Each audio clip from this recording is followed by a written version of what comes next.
Mau jualan fried chicken jangka panjang atau cuman mau coba-coba terus boncos?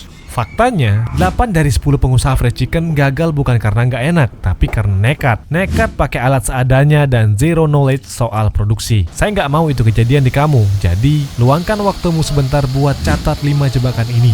Kita bahas tuntas biar usahamu selamat. Pertama, persaingan fried chicken itu brutal banget. Kenapa? Karena ini makanan favorit semua kalangan. Anak kecil suka, orang tua juga doyan. Tapi justru karena itulah semua orang jualan fried chicken. Ada kios rumahan, ada kaki lima, ada franchise kecil, ada brand besar, dan ada yang modal pas-pasan sampai buka outlet 12 juta per hari. Artinya apa? Kalau fried chicken kamu rasanya biasa aja, teksturnya kriuk kadang lembek, pelanggan pasti langsung pindah. Karena di kanan kiri, banyak pesaing dengan kualitas yang lebih stabil. Di era sekarang, jual fried chicken itu bukan sekedar jual ayam goreng. Yang dijual adalah konsistensi, dan itu butuh sistem serta alat, bukan feeling. Kelemahan kedua yaitu jebakan modal minim. Jujur aja, banyak yang mikir bisnis fried chicken itu modal gerobak sama wajan doang cukup. Padahal, kalau mau ngejar kualitas yang bisa bersaing sama brand besar, alat itu kuncinya. Coba bayangin kalau kamu nekat produksi massal pakai alat rumah tangga. Begitu ayam masuk banyak, suhu minyak langsung anjlok. Akibatnya apa? Ayam jadi berminyak parah. Tepungnya nggak crunchy, malah alot, dan warnanya kusam. Resikonya bukan cuma dirasa ya, tapi di reputasi. Konsumen sekarang pinter. Sekali mereka ngerasa ayamnya zonk, entah itu lembek atau bau minyak, mereka bakal kapok. Loss customer itu jauh lebih mahal ya daripada beli alat yang bagus. Daripada modal ditekan-tekan, tapi kualitasnya hancur, mending siapin alat yang benar-benar standar produksi, biar capekmu kebayar sama hasil yang konsisten. Ketiga, ini masalah yang paling sering bikin pengusaha fried chicken megap-megap. Boros minyak. Begitu pakai wajan biasa, remahan tepung akan tergoreng terus. Minyak langsung gosong dan bikin jadi hitam. Rasa ayam jadi pahit, aromanya tengik, warnanya gelap, dan yang paling nyesek, minyak harus sering dibuang. Harga minyak sekarang kadang mahal banget. Makanya 90% outlet profesional pasti pakai deep fryer otomatis dengan cold zone. Kenapa? Karena remahan tepung langsung turun ke dasar dan tidak ikut tergoreng. Jadi minyak bisa tahan 3-5 kali lebih lama. Apalagi kalau ditambah mesin khusus untuk menyaring minyak goreng di fryer atau yang banyak dikenal sebagai mesin oil filter. Minyak bisa tetap bersih walaupun digoreng berkali-kali. Karena memang sudah jelas banget di banyak usaha minyak itu bisa makan 20-30% biaya operasional. Jadi kalau boros, ya habis semua di marginnya. Sekarang kita masuk ke bagian 4. Yang paling bikin banyak pengusaha tumbang yaitu produk yang nggak konsisten. Dan ini terjadi di awal sampai akhir produksi. Tahap awal yaitu tahap marinasi, kebanyakan pemula masih marinasi pakai baskom, kotak plastik, bahkan kulkas rumah. Masalahnya, bumbu cuma nempel di permukaannya aja. Kalau yang terendam, rasanya enak. Kalau yang tidak, ya rasanya hambar. Atau malah bau busuk kalau penyimpanan daging yang salah atau terlalu lama. Makanya outlet besar pasti pakai mesin vakum marinasi.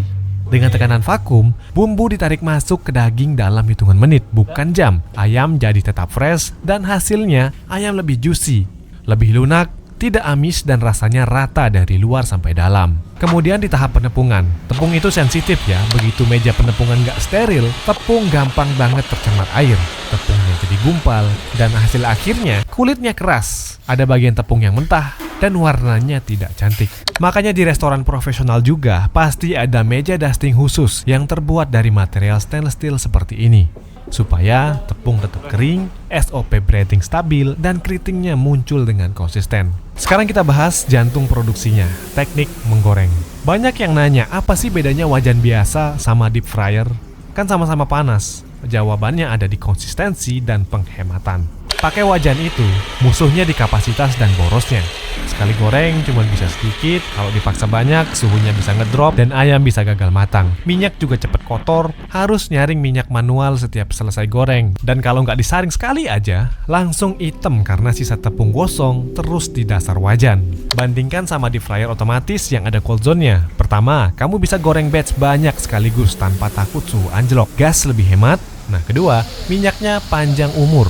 Karena kotoran mengendap di area cold zone. Jadi minyak tetap bersih lebih lama. Hasil gorengannya jangan ditanya, cantik, renyah, dan matang sempurna. Disinilah letak garis batasnya antara pedagang amatir dan capek mengurusin teknis versus pengusaha yang punya sistem produksi matang, dan siap buka cabang. Dan akhirnya kelemahan terbesar yang paling sering bikin gagal adalah pakai alat yang tidak standar untuk produksi komersil. Untuk buka fried chicken yang benar-benar siap perang, minimal harus ada 4 alat ini. Pertama ada meja dusting, 2 deep fryer gas otomatis dengan cold zone, ketiga etalase penghangat hemat listrik, keempat oil filter fryer. Dan satu alat lagi yang sebenarnya sangat penting, yaitu vakum marinasi. Kalau kamu produksi harian tapi pakai alat dapur rumah tangga, hasilnya pasti selalu kalah sama outlet yang sudah standarisasi semua prosesnya.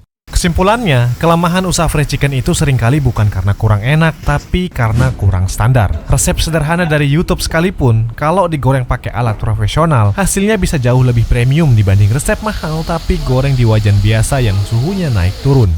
Jadi, berhentilah mencari kesalahan di resep. Masalah utamanya karena banyak yang mencoba bisnis dengan mental coba-coba. Mau untung besar tapi alat seadanya. Sikap itulah yang bikin kualitas produkmu kalah di pasaran, minyak habis terus, dan pelangganmu pelan-pelan menghilang. Ingat, bisnis itu soal kepastian. Kalau kamu mau bisnis yang panjang umur, investasikan modalmu untuk menutupkan kelemahan teknis ini. Siapkan alat yang benar dan SOP yang jelas biar capekmu terbayar lunas.